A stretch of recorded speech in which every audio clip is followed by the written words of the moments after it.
Come on, you can do it. It There says we we're go. live. It always fails to go live at one of the Facebook locations. Oh, that's right. You said that So last time. I always have to like click go live again. Wow, there's already 3 people watching. Hello, people that are watching. It's Jill and Mal. We're talking about our Kickstarter update today. Well, our Kickstarter and providing an update. Yes, either phrase works. I was giving you an opportunity to talk. Oh no, I'm mostly just here to, keep it going along. Say hi to people. Okay. So I should click comments in case anyone says hi. Say hi if you can see and hear us, so we know you're there. Yeah, I'm guessing some people will be on YouTube. Those people we can see their names. Facebook people we can't as easily. But we have a big update today because we crossed over 15,000. Yep, wasn't yesterday the 15,000 crossover, or was it today? We didn't do an update yesterday, so we didn't do an update. No. Yeah, so that means that we hit the stretch goal to get some alternate art for the Intrepid Saga cover, which means that we now have like a ton of different things that we've had stretch goals for. The comic book pages, or the coloring book pages, which I'm actually probably going to get a comic book artist to do. So they're probably going to look more like black and white comic book pages, which I think is kind of awesome. Make sure they can still color them in, though. Oh yeah, of course. I mean, black and white comic book pages they're called the inks before they get colored, so they're designed to be colored. See, I hope there'll be a BLT somewhere in there. Because I really want Tannis having a BLT in one hand and then gun in another hand. She's hungry. It's totally something that has to happen, isn't it? Mm-hmm. Hey, nobody, which is also Chad. Yes, hello, Chad ×2. Yeah, and then we've also got 2 character sketches, and then I don't know. We got so many things. I can't even think of all the stretch goals we've hit. But there's been a bunch. Some new amazing canvas art. Yes. So we might have sold 3 of them now, so there might be only 2 left, I think. Yeah, that's true. I might be able to get more. If they sell out, I might be able to get more. The site had this like incredible deal on these things, whereas normally like canvas prints like this are they're like $80 to $100. Sorry, I got a kitten. Ugh. But I got this one for enough that I can sell it for $60. And that's like including what it costs to ship it here, because shipping for something like this is not super cheap. And they look really good. Yeah, they look really nice in person. I wasn't sure like how good they'd look, because you never know. It's a new company I've never worked with before, and they look great. Like I kind of I put up on the wall back there, but then Joe got sad that I took down some of her beach decorations to do it. I was mostly surprised, my poor beach decorations were just on the sofa. That's awesome, Tim. I'm actually not following the rocket launches that are going on these days as much as I should be. Lisa's actually there. She got invited to the launch from NASA. Oh, right, she did. That's right.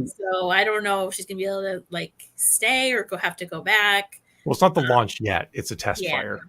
Yeah. But nevertheless, it's really cool that she got to do that with her dad being involved and all that stuff. So if we could get more canvas art, like say like of the star systems or star maps or other things, people would be interested in that, and also tell us what you would be interested in. Yeah, so one person did say already, they messaged me directly on Kickstarter saying that they would love to get the Intrepid at Mars art on a canvas print. So I'm going to see if I can get a couple of those done as well for a reasonable price. Yeah. And let me bring that up so anybody who doesn't know exactly what I'm talking about will know. So many folders of Aeon 14 things. Ta-ta. Destiny Rising, Mars Revised. All right, here we go.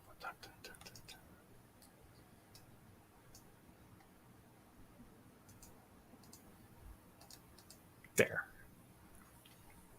Ooh. So that's the art that Destiny Rising. Cool. That's right. From Destiny. You knew that was from Destiny Rising. I'm impressed. What? That's clearly the cover for Destiny Rising. I have a lot of books. I didn't, expect everybody to know. I bet I could pull out almost anything if you You gave me a quiz. Maybe don't give me a quiz right now. I find like that's very distinctive art. So yeah, totally right, Chad. But yeah, this is some of my favorite art that's ever been done for Aeon 14. This is an artist that I found on DeviantArt actually, and he did all sorts of wild space scenes and whatnot. And so he was the first person to ever really conceptualize for Aeon 14 what a ring would look like around a planet. So in this one here, we have Mars in the middle. The inner ring is Mars 1, which is a habitation ring. And then the outer ring is the Mars Central Elevator Exchange, which a lot of space stations and things like that are docked or built onto. And one of the coolest things about this art is I actually use some software to work out exactly what Mars would look like topographically at the ocean levels that it has in the books, and then had that mapped onto a globe. So that image of Mars that you see there is what Mars would look like if it had water on it. It's like, so it's accurate. You're saying it's an accurate image of Mars. Yeah. I just remember how much the art cost. It was not cheap art. No. So I think it was burned in my memory that was for Destiny Rising. And right in the middle of Mars, you can see the. It's worth it, right? Look at that. It's worth it. Yeah, totally. Right in the middle of Mars, you can see the Mariner Valley, which is the second largest canyon in the solar system. Largest on any planet, second largest in the solar system. And it's on the shores of that Tannis grew up. Aw, nice. Yeah. Home sweet home. Full of dolphins that she hangs out with. This would have to be like I feel like a massive canvas print though to like do it any like real justice. Oh, did you sign for that, Nadine? That's awesome. I'm really looking forward to giving that. I gave that presentation at Superstars last year, and it was 5 hours. Was it really that long? No, it wasn't 5 hours. It was a 3-hour presentation. Oh, okay. Because Kickstarter says 5 hours. The course I'm going to be giving is 5 hours for yeah, this. Yeah. I just was wondering if you had ever done that live. Like, well, it's a long time. No, I've never done the whole thing. I've never done the 5-hour version because I had to pare it down to fit in 3 hours. Oh, right. Yeah. So this is the version that I would have done if I had like unlimited time. But it's going to be a great class talking about how to build all these things, how to do the research, how to do what's called like hard or soft world building when you build a world, all that jazz. Well, see, you have lots of ideas for writing the description out. Maybe. Hey, Kyle. Hi, Kyle. But maybe, we sorry, if we did this, we might want maybe I would do some sort of like really make some sort of really massive canvas available. The canvases get really expensive really fast though, because like this thing being being a 12 by 30, if you get something that's 24 by 48, it's like almost 4 times the size of this. So they charge you almost 4 times the price. So it can get up into the hundreds, unfortunately, rather quickly. But did you check on like Shutterfly maybe, because they do canvas prints for like your photos? I looked at a bunch of different sites actually, yeah, and they were all more expensive than the place I got this from. Look, it's the space weather girl. I love the space weather. I got this little jingle in my head for when the space weather starts. That's awesome. Craig, that's great. Thanks for finding us. I love that I was able to put the Rika series up on YouTube like that. That was actually funded by the last Kickstarter we did was for the Rika Kickstarter, and one of the backers actually paid $1,000 so that the audiobooks you made for Rika could be provided to more people who couldn't perhaps afford them. And actually the Kickstarter did so well, and then the sales on Audible did so well. That's actually what prompted me to just put them on YouTube and just be like, hey, everybody can have them for free now. So it was pretty cool. Yeah. I love going to YouTube and reading the comments and stuff from everyone that's listening. Yeah. People really like it's a lot of fun. Really like that it's there. So yeah, I'll see if I can come up with a good option for this, and maybe I'll order a couple of prints. Chad actually ordered a really cool thing. And I'm actually ordering 2, one for him and maybe one for someone else. It's this image, but it's split into 3 vertical things. So it's like one of those things where like it's 3 vertical canvases that they're like one image with a break in between them all. It looks really cool. So that's awesome. You know what add-on I don't think we've added is when if people wanted to get their own custom book cover. Oh yeah. We talked about that in the last chat. just like this one, and then nothing happened when we got What off. was our plan? What did we talk about? Like to get themselves on it, or like they could decide what art they wanted? I think some people were gonna like put themselves on it, or I don't know. But yes, put their faces on it or something. Put your face on like Get a head one of the swap necks in the or background or something. something like that. Yeah. And most of the characters are women, so some people might need full body swaps to Full be on the body, cover put of the their book. pet on it. That's actually a really cool idea. Their pet could just be like having a space sort of bubble around its head. And The question is like, what it would? Yeah, it would have to be like. Yeah, I guess on the Outsystem cover we could totally do that because it's just a space scene with a person in front. So yeah, we totally yes, could do that. I need it'd to probably have to be like what, a $600 tier to cover new art and a new print. Might have to be Just, more. yeah, Because the time it takes to do that, to get because the artists charge hourly. So if the image that we start with is that good, it could be a lot more. it's like a one-time print though. Like their copy would be the only one that exists. Yeah, I think we probably have to charge $800 for that. Yeah, that would be like a great birthday or anniversary, just sort of keepsake. I think That would be pretty cool. it I'll would be pretty definitely cool. mention that. I mean, unfortunately, it is crazy expensive to do that. Maybe I could do it for 6. I'd have to look. Oh, into we it. could do say 800 and just do like 3 of them and see how it goes this time. Yeah, So make it a limited thing, so you're not bogged down with doing new art. yeah. Because not only does the artist have to do it, then I have to actually like make the book, with that cover on Right. it. And It yeah, shipped. then it'll be Get like Amazon have to its own approve it. ISBN and everything. Yeah, it's a whole thing. It would be a whole thing. It would be cool having its own ISBN. It'd be like listed as an actual official titling catalogs and stuff like that. Right? It could be like Chad's copy. I was just gonna say the Chad Burroughs edition. Chad Burroughs and have like a his space like system image in the book, even though nothing happens there. The Burroughs system. The Burroughs system. I don't know if Burroughs Chad's system. still listening, but Oh, he's here. He's lurking. I know he is. there he is. Yeah. We just But like yeah, to also find ways to get Chad to show up. I am gonna do some maps too. I'm working on prettying up some maps. Yeah. Some of these may not get done until after the Kickstarter, so they might be in the survey that people can get it added on. But I'm going to try to get into the Kickstarter as well. But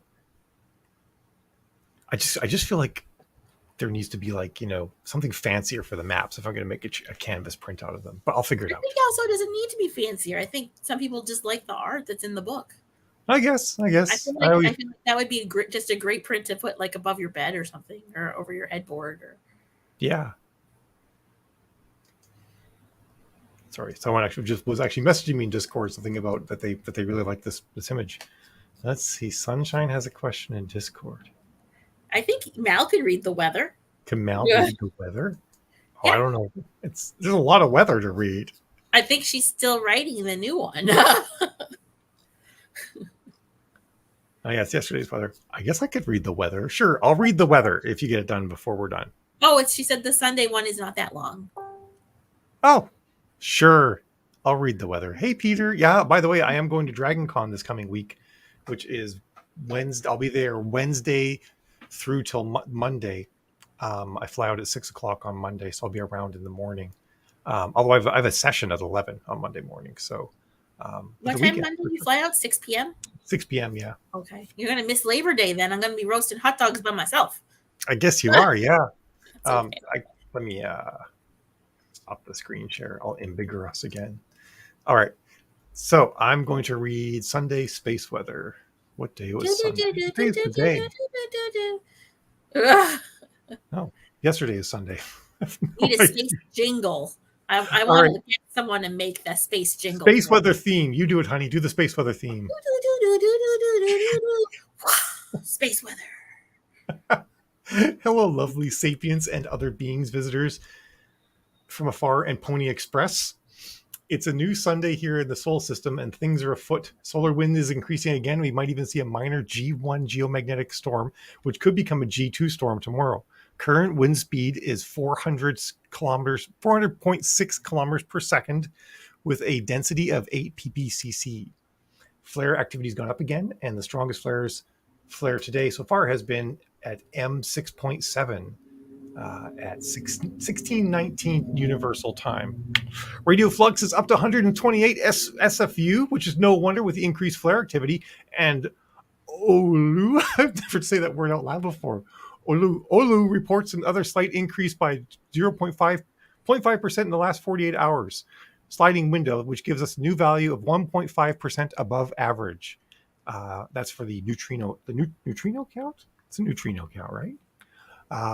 The interplanetary magnetic field remains weak for now, with a total strength of 6.24 NT and a north-south component BZ of 4.65 NT north. The planetary K index for Terra has peaked at 3, is now a bit lower at 2. Wind flowing from the marked coronal hole is expected to arrive. Imagine there's a coronal hole being marked here on the sun right beside me. Is expected to arrive at Terra orbital any minute now. With the arrival, wind speeds are expected to reach 780 kilometers per second with a density of around 10 ppcc. That's really freaking fast. Wind will then be slowing down over the next 2 days to 550 kilometers per second, again with densities falling below 2.5 ppcc. Flare AR 3088 remains the most active region at this time with its beta gamma magnetic field. The already mentioned M6 flare has very likely caused a significant CME, however, it will not hit Terra. AR 3089 is developing beta delta magnetic flow now, raising the chance for Terra-directed flows and potential CMEs significantly. Probabilities are high, with 99% chance for Class C, 55 for Class M, and 25 for X-class flares, with AR 3089's delta magnetic field. All right, I'm not going to read the second part because it actually takes a lot longer to read than you'd think. That was great, but I guess she's writing the one she wants you to read still. Oh, I thought it was Sundays I was supposed to read. I thought so too. Well, I'll read today's then as well. No, we could just talk for a few minutes. Yeah, Greg, did you not realize that they're my books that you're reading? Yeah, there are Mal's books. My books, not my books. It's understandable you might not have made that connection, but yeah, I wrote the books. Not all of them. If you read the list of ones, I wrote those with James. Obviously, his name's on them too. But the Rika ones are. Rika was my brainchild. Just like she sprang fully formed from my mind at 11 o'clock one night, and I wrote the first 5,000 words of Rika Outcast in like a fever pitch, and did it in like an hour and a half, which is pretty awesome. Hi, hey, Bruce. No worries, Craig. I can get that. But yeah, it's Rika's still one of my favorite characters. I think she's a lot of people's favorite characters. I think the reason why too is like so many of the Aeon 14 characters are like top of their class kind of characters. Like, you know, when I was writing Outsystem, which is the book that this Kickstarter is for, and for those of you who haven't seen it, by the way, let me share it because I just realized some people probably haven't seen it. So if you go to Kickstarter.com and just search for Outsystem, all one word, you'll find it. Share screen. So this is the Kickstarter we're doing. It's for a 10th anniversary edition of this book, and there's some pretty cool things you can get. All the 10th anniversary stuff going along with the book is only available via the Kickstarter. Some of the other add-ons, like certain posters and whatnot, will be available possibly at other times. But everything that's like 10th anniversary editions is only ever going to be available through this Kickstarter.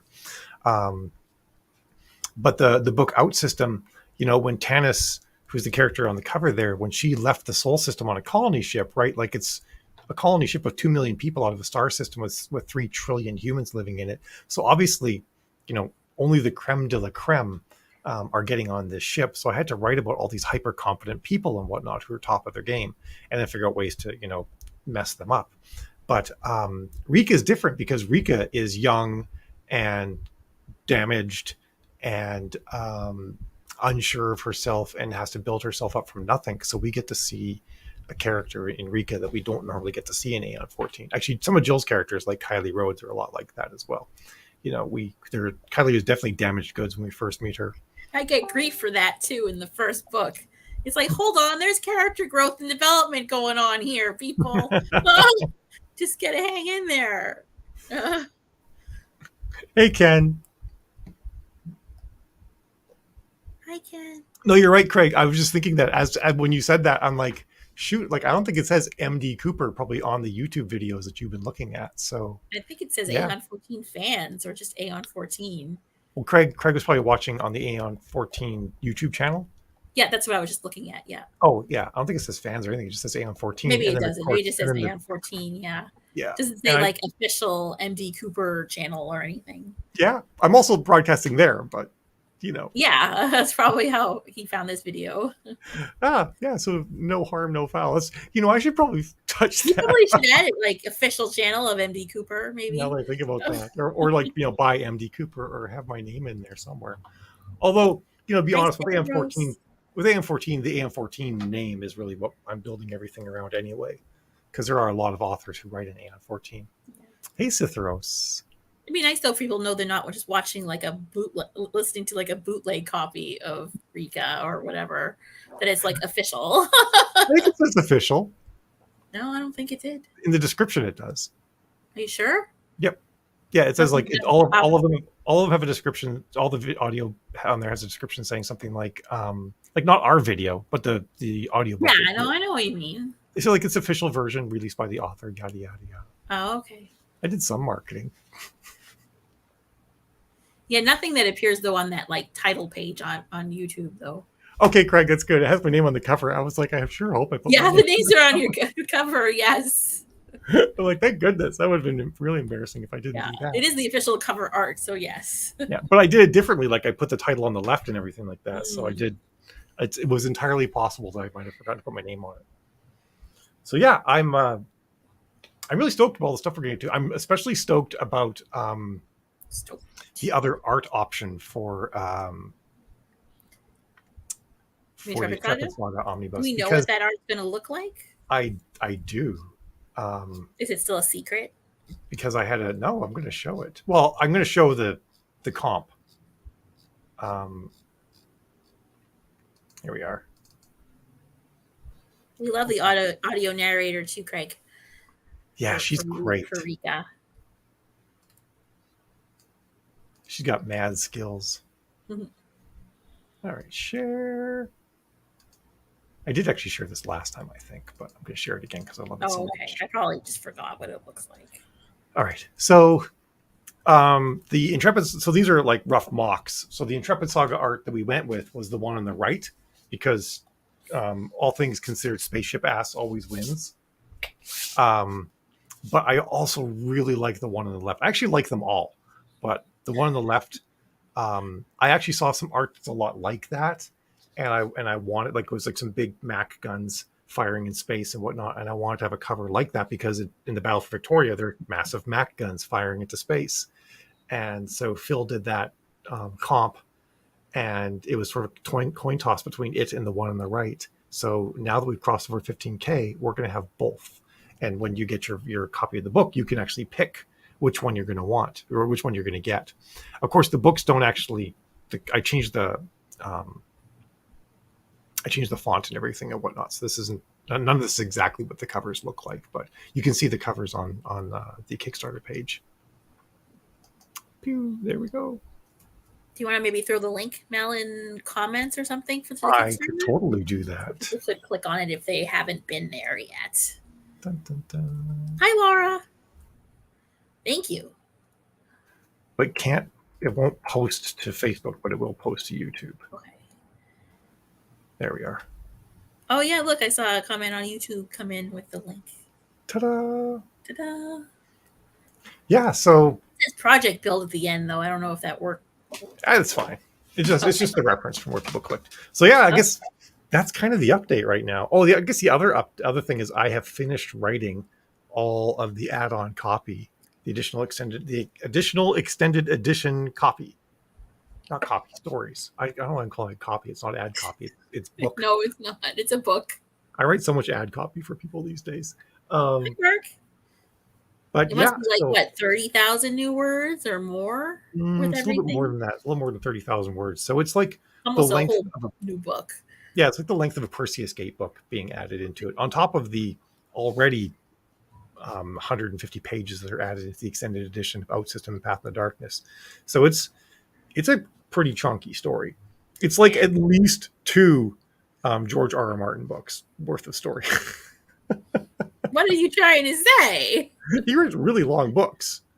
Right. His fourth book in his series is longer than the entire Lord of the Rings. Yeah. Jill's just like, that's just too damn long. That's what you're thinking. Right. Yeah. And I guess next, when you get back from DragonCon, is going to be start reading Perilous Vacation, or active title, current work in progress title.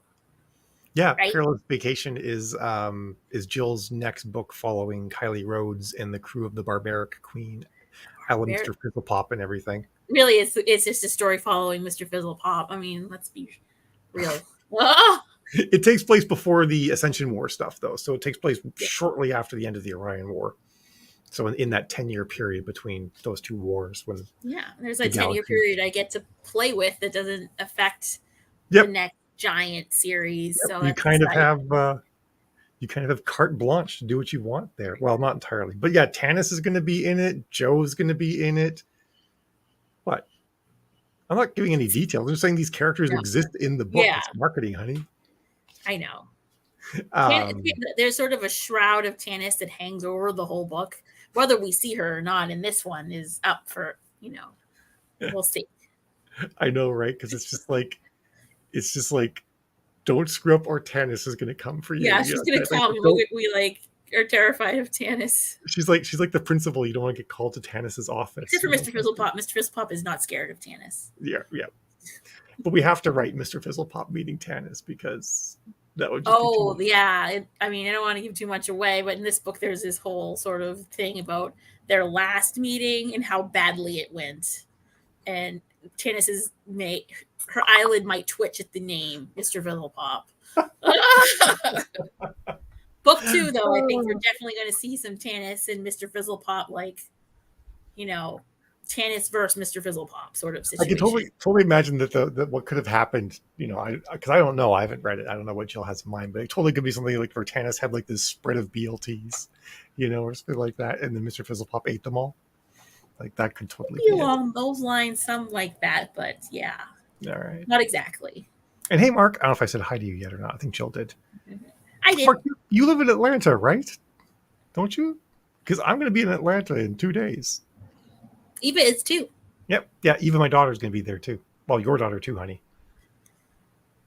I know. I just said Eva too. I didn't call her anyone's daughter. I said my daughter, and I should have said our daughter. I was correcting myself. It's okay. You don't want people thinking that you think they're talking. I don't know. Never mind. Oh yeah, Mark, you're absolutely right. Jessica is. I'm Jessica, without a doubt. I used to think I was Tanis, but no, I'm not. I'm Jessica. You're all of them. You're a little bit Sarah, a little bit Tanis, and a lot Jessica. What about Ken's idea, though, of an ascended Mr. Fizzlepop? I mean, like one of the things what I think is like, I used to like Sarah and Tanis are kind of very much who I am, and Jessica is really just a combination of Sarah and Tanis. It's Tanis's badassery with Sarah's fashion sense. So. But ascended Mr. Fizzlepop, who can throw up shields like Tangle. That'd be insane. The ascended cat. Oh my god! If there was ever a cat that was going to ascend, though, it is not Mr. Fizzlepop. Oh, I think he would disagree. Oh, but man. I don't think he'd want to ascend. I think he'd rather just stay eat pizza, and get a tummy rub once in a while. Oh, that's right. Yeah, people know this is streaming in 4 different places, so there's actually a lot more chat going on than you might be seeing. No, I'm just in StreamYard, so I don't think would be able to make it to the pub, Mark. If we wanted to meet, you'd have to come to DragonCon or somewhere thereabouts, because I've got lots of panels I have to be on and stuff like that. So plus dragging the daughter around. Dragging the con around, yeah. So the daughter, not the con. Oh. I was a DragonCon, Dragon the Con. Oh, that's funny. I made a pun. I didn't know it. So. I don't know that I can read a second weather though.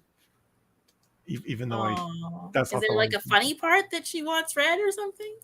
I don't know.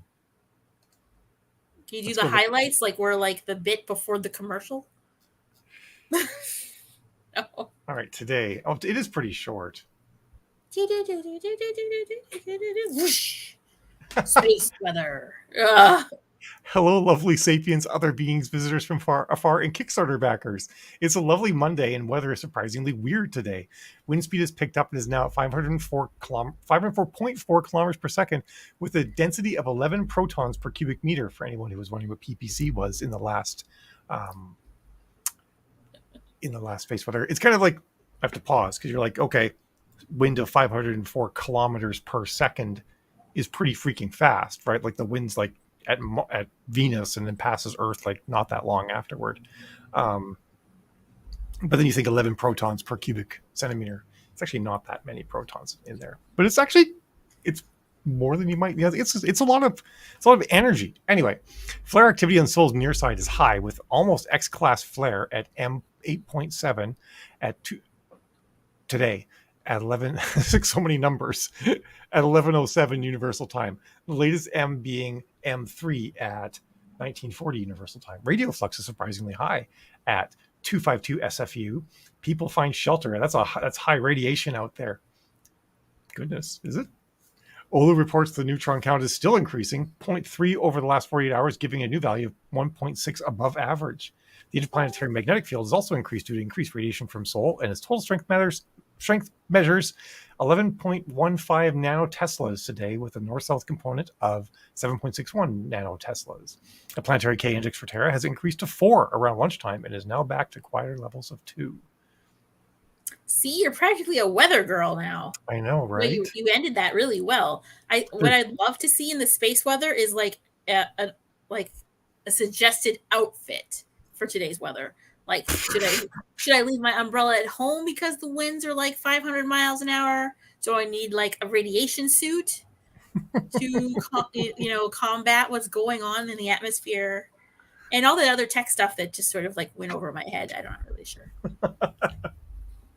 Well, honey, there's the magnetic field, there's radiation, there's the wind. Bring metal with me because I'll be magnetic. The interplanetary magnetic field is not that strong. Okay. Don't worry about it. It's not going to go sucking you around. Okay, I hope not. The K index is always one of the things that's kind of neat because the K index is like, correct me if I'm wrong, but like if it's 4 and above, you're going to see northern lights if you live in certain places, is what it kind of means. If it happens at night, I mean, apparently the K index was 4 at noon today, which means probably not going to see the northern lights. We really got to get that character though in a book, Sunshine in a book as like the weather, sentient weather across the link or something. That would be fun. I feel like we should add it into the new Perilous Vacation story. Maybe. Could we do that? Sure. And then by book 2, we could have her kidnapped and then they're trying to rescue her. So that's how I work. Like, yeah, it's done. That's what's going to happen. You involve Jill in this. That's how it's going to go. Right. Yeah. And now the character is showing up in like some Fennington murder mystery story that Marge and Alice are reading. Yeah, actually, I didn't read the entire thing because NASA Allskies has seen a bunch of new fireballs diving towards their death, 27 sporadics in all. That's all for today. Stay vigilant and tune in again. More herbs, less salt. Space weather. Okay, we're having way too much fun doing this. Well, that's what this is all about, though. It's about having fun and connecting with the fandom, and they wanted you to read the weather, and you did. I did. There are a lot of random rocks out there, Chad. You're right. You know what kind of surprises me? Like, there are some days, because I know this because Sunshine does the space weather every day, where like as many as like 100 rocks hit Earth in one day. Or burn up in our atmosphere, one of the two. And I'm just like, the helmet. Like, our solar system is not young, right? Like, there's been time for all the big stuff to scoop up all the little stuff, and there's still a lot of little stuff out there. Like, it's nuts, right? Like, it's 4.5 billion years in, and there's just like junk everywhere still. So this place is never going to be clean. It's nuts. My big question is there space kibble? What do the uplifted cats and dogs eat? Do they just steal pizza and fish? Or is there like a bagged food that humans are trying to feed them and they won't eat it? The uplifted animals? I mean, Well, mostly Mr. Frizzlepop. I don't really care about the other animals. I mean, I just assumed he eats human, like table food all the I mean, time. you write him eating table Yeah, food, so I do. that's what he eats. He's usually stealing it though. I do feel like if you're an uplifted animal, you're probably just not going to eat crunchies. Just throwing Yeah, that out probably there. You're not. probably like, hell no. I'm Uplifted not eating pizza. Yeah. crunchy off the floor. Uplifted pizza, ascended pizza. Uh, do we have anything else to talk about other than like, yay Kickstarter, Yay canvas prints? Kickstarter. I'll be getting more canvas prints available on the Kickstarter because they're cool. I like the fact too that they're the ones that are like wrapped around the edge, you know. So when you hang them up, they're gonna be like all cool. I am going to do some tall ones. Chad's already spoken for one set, but I'll put up what they look like when they come, and we'll do one for the Intrepid at Mars, and I'll do a map. What I'll probably do is I'll do the map of the Sol system when the Intrepid is leaving the Sol system, and I might make a map of the Captain star system. I've never done that actually, so I could do that and get a map of that. And Sunshine, in Perilous Vacation, there is an uplifted squirrel, but whether he's insane or not is really will be open to interpretation. And how well can you really uplift something with a tiny head? I mean, Crash the parrot, but great parrots are also really smart. So yeah, spoiler: the squirrel wears a helmet because his brain is just a little too small. I love how some of us have gone. Like, I'm not too bad with the uplifted animals, but some people, mainly Jill and Lisa, have just basically gone hog wild with uplifted animals. I wanted to make sure I wasn't going too far, so I polled the group, and they told me that you could never have too many uplifted animals in one book. I mean, that's basically it, right? I mean, like, Lisa literally introduced the sloth from Zootopia in one of her books. So there's a shark, a couple dolphins, an octopus, parrots.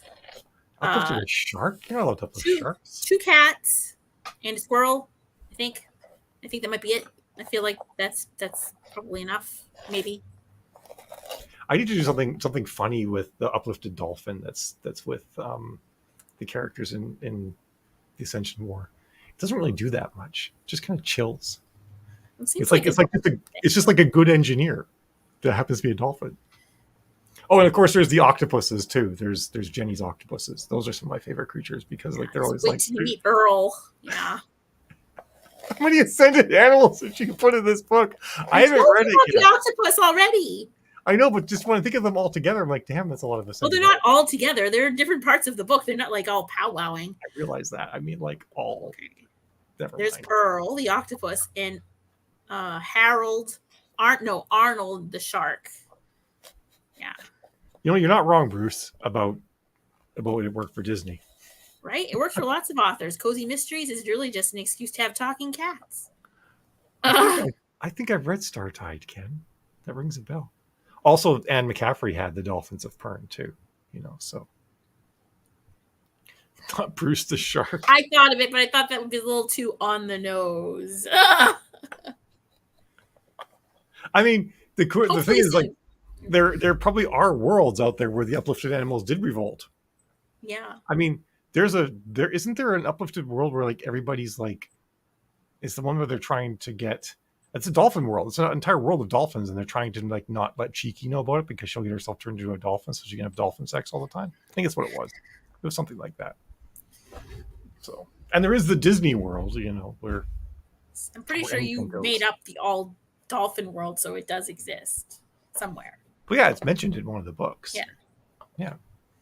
But I mean, that's the great thing about Aeon 14. Like, humanity has spread to occupy something like 7% of the galaxy. I mean, not like all the stars in that volume, but they've spread out across 7% of the galaxy, which is something to the tune of like, what would that be? 20 billion stars? 20 to 30 billion stars? So, I mean, 20 to 30 billion stars, even if like 1 or 2% of them have human colonies in orbit around them, that's millions of millions of star systems with humans. And honestly, like, any scenario you can imagine has happened. Like, It's all happened, which is the best thing about AM14. I deliberately built, a universe that was so big that like I could tell any story in it. I've read Uplift. Yeah, absolutely. MD Beards. Back in the day. What made me decide to write sci-fi? It's interesting because when I first started writing, I wrote fantasy. Like all my first novels were all fantasy that I wrote. And it was when I watched the movie Serenity. We actually got to see two sneak previews of Serenity before it came out in the theaters. And it was after the second sneak peek of Serenity, I'm just like, I need to write a story like this. So I switched gears entirely and started writing that. But since I'm a science nut, I wrote it hard science fiction instead of Joss Whedon's not hard science fiction. And I actually spent 2 years working out all the rules of AM14, learning about how all sorts of things would work, understanding the science of it all, so I could write like scientifically accurate stuff. And it's like the earlier stuff, like Outsystem and the Sentience Wars books, are much harder per se because there's no faster than light travel and stuff like that. And then as things go further out, I'm just having to extrapolate. I'm like, okay, if you could do this and this and this, what would that then give you? And then come up with like how the world would work. And it's a lot of fun. How hard was the world building? It was crazy hard. Like I said, I spent 2 years before I wrote anything, basically. Like I wrote a little bit and then spent 2 years doing world building. I learned a lot more about like thrust and momentum and orbital mechanics and all sorts of stuff than I should know. And I actually worked out all the way down to I got all sorts of star data from NASA, and I got plotting software that plotted out all the stars in like a 3D map, so I could pivot it around and look at all the nearby stars. Because if you look at the stars one way, you think two stars are close together, but you turn it and you realize that they're like really far apart. Because it's not a 2D map, it's a 3D map, and you actually have to pivot it to really understand it. And I actually worked out the routes the colony ships would have gone based on where the best star systems for habitable life were and stuff like that. And like I learned a lot of interesting things that caused me also to realize that most science fiction, not most, a lot of science fiction is flawed. For example, they constantly have colonies around red dwarfs, but red dwarfs emit X-ray flares that are 10,000 times more powerful than the X-ray flares that Sol emits. And if said X-ray flare was aimed at your planet, it would sterilize it. And because red dwarfs are so small and not that hot, they don't emit that much energy. You have to have your planet pretty close to the red dwarf. So when that 10,000 times X-ray flare hit your planet, it would be a lot of energy. So there's things like that I learned, like, oh wow, you actually wouldn't want to live here because this place would kill you. And there's always things like in Star Trek, they talk about things like people living around Rigel and Deneb and stuff like that. Rigel and Deneb are places you don't want to live. Basically, any big star that you can see in the sky, that's not like any big blue star that you can see in the sky, chances are that it's like a violent, terrible place that you don't want to live. So I learned about stuff like that, like how you couldn't have those things, and that like changed the science of a lot of stuff too. Because then I created the cultural groups like around Sirius, where around the white dwarf the elites lived, and then the people who basically mined crap around Sirius A lived, in a different level in the caste system, because there's so much radiation out there that no one was going to live that long. So they basically used indentured servitude, and stuff like that. So I learned all sorts of things, and that then built the stories, And that's how we came up with the 5-hour class for the How to Build a Universe course for anyone that is an author or wants to be one. Yeah. It's actually, it's a Kickstarter tier. Yeah, it's like one of the very last Kickstarter tiers. You can also get it as an add-on if you back something else. And it's a class that I'm recreating it, because I did it, like the previous version was a 3 hour, so I'm recreating as a 5-hour version with everything I want. Plus, you actually get consulting time with me to talk about your universe, and we'll talk about, how it could work. Yeah, it comes with an hour of consulting with me, so you can actually I don't think it says that on the tier. It does say that. Does it? It did the first time I wrote it. Oh, okay, I copied and pasted it into something today. I didn't think I saw anything like that, but. Well, I'll double check. But yeah, because I figured like once people have like made they take the class and they build a universe, we might want to talk about it to see if like I can give them any advice or poke any holes that might be problems and stuff like that. But one of my big things when it comes to making universes is that you have to make your maps first. That if you're going to build something big and robust, you have to make maps first. And I get into all that. And actually, when I did that, I'm really looking forward to doing this again, because I did this thing live. I actually like drew maps on a whiteboard and then created a story based on these maps right in front of everybody. And everybody was like, a lot of people are like, oh my God, this is like amazing. Like some of them were like, crap, I need to go redo my maps. No? Nadine just said she sees it, but I mean, I'm just reading too fast. You're just reading too fast, honey. Nadine sees it. Still don't see it. Oh well.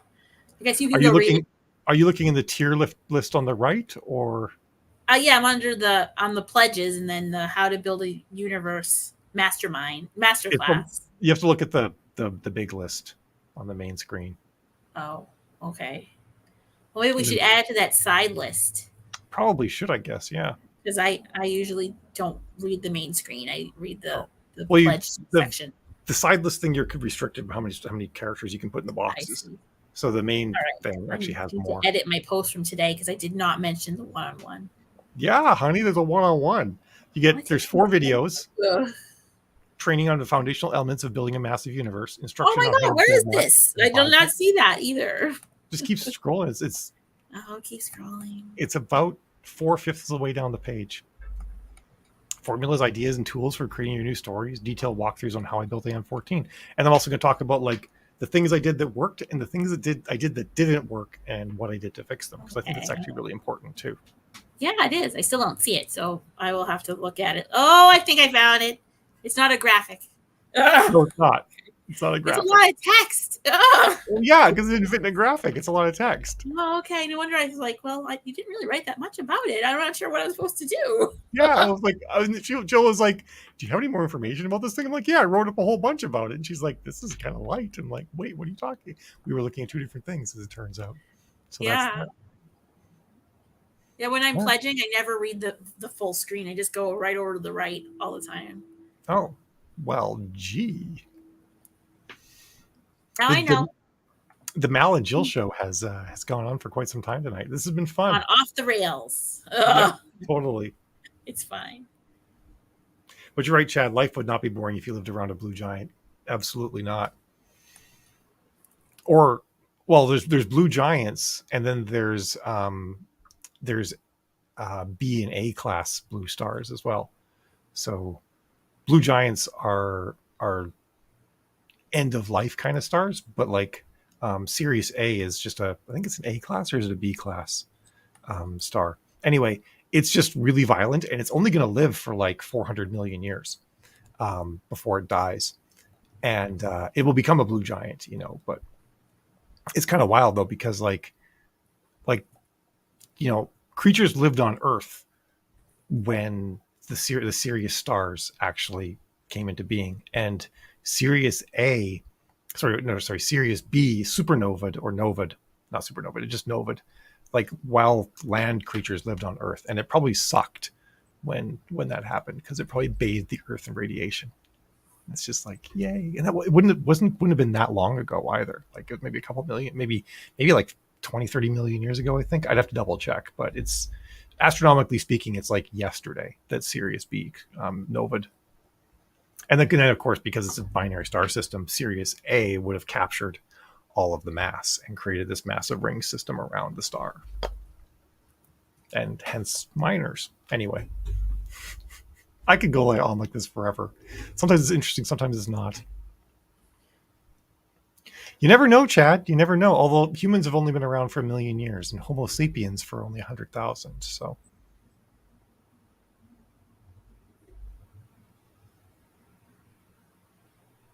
Oh my God! Yes, yeah, we did that. It was in Tanis Richards' shore leave when she's on Vesta, which is one of the largest asteroids in the asteroid belt, and it has a ring around it / built partially tunneling through it that like rotates and creates gravity. It's this massive Terran Space Force base, basically, is the whole thing.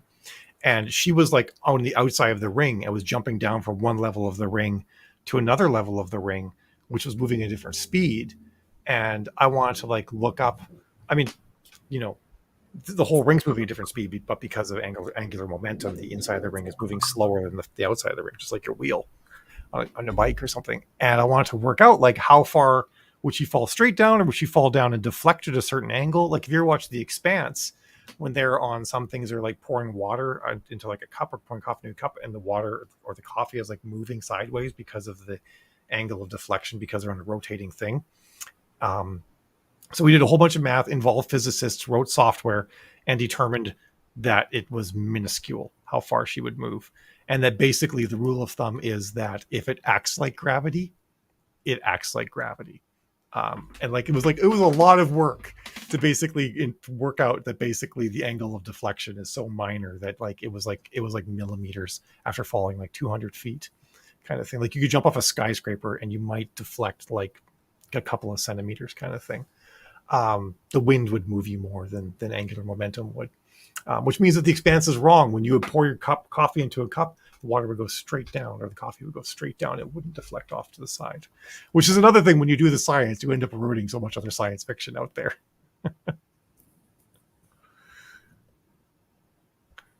Hey, Cold Sea. Yeah, you're right, Bruce. It was in Babylon 5 as well. Yeah, it is true, Tim. It's crazy like that. And actually, once we like worked all the math, it made perfect sense. But that was with Lisa. Actually, the physicist was Lisa's husband, who's actually checked a bunch of the physics in Aeon 14. I got to meet him one time. I met Lisa and her husband. Yeah. We went for dinner one time, and we were talking. And Lisa told me afterwards that he told her that he has like 4th-year physics students who don't grasp a lot of the concepts the way that I do. So it's just like, oh my, right, make this head a little bigger. You're just so smart. The tricky thing that when you work with like people who like work in like practical applied versions of science is that they're thinking about like the current constraints and rules for how things work. And I'm like, yeah, but what if this thing changed? And they're like, well, it didn't. I'm like, yeah, but what if it did? You know, you have to like break them out of this idea, or they'd be like, well, no one would ever do that. They sort of think it's crazy. I'm like, yeah, but what if they were crazy? You know, right. What if they were trying to build a weapon? But if you did uplift the squirrel, what would happen then? Exactly, right? They're like, no one would try to uplift a squirrel. It's insane. It's like, but what if they did? Right? Because there's somebody out there that will do it, you know? And like, if they're a cat, they're going to do crazy things that no human would do. That's right. Yeah, because they're going to think like a cat, not like a human. Right. That's right. James did a really good job writing that when he wrote when Crash was upgraded or uplifted, how Crash started to realize that he wasn't thinking bird thoughts anymore. He was thinking human thoughts, and he got upset that the humans had put their thoughts into its head, and and he knew he couldn't think like a bird anymore. It was actually go into a murderous rage. No, but the crow sure did. The crows got very angry. That makes sense. Yeah, the crows got very angry. Can you give crows just shiny things and they get sort of distracted? The cats are plotting against us even now. Yeah, you probably could give the crow shiny things. You know, didn't they do a study? A whole novella that is basically the cats plotting against the humans. That's true. You did, and they win. Spoiler alert: the cats win. But it didn't. Wasn't there a study that was done that was basically determined that if cats were larger, they would kill us?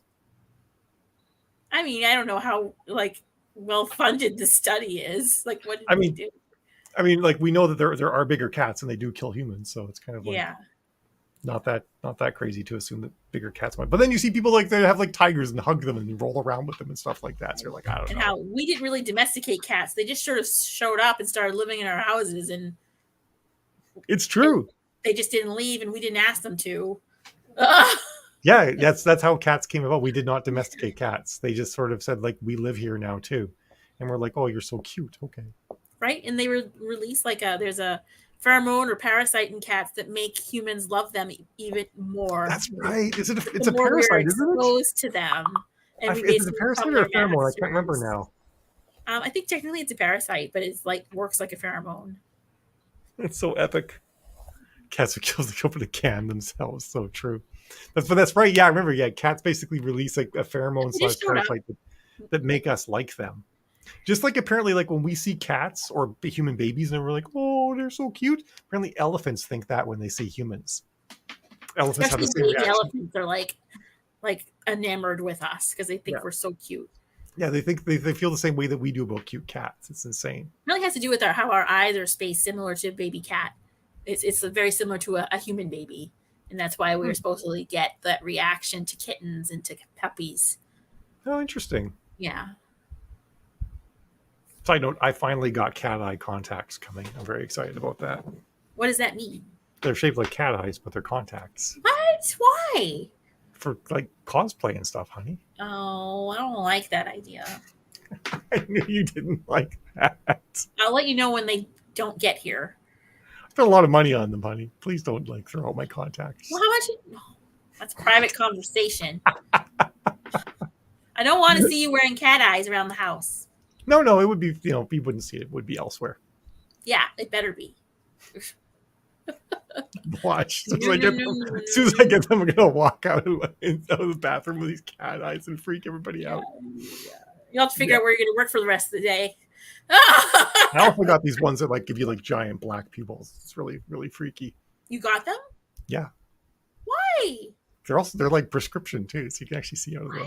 I don't want them in the house. God.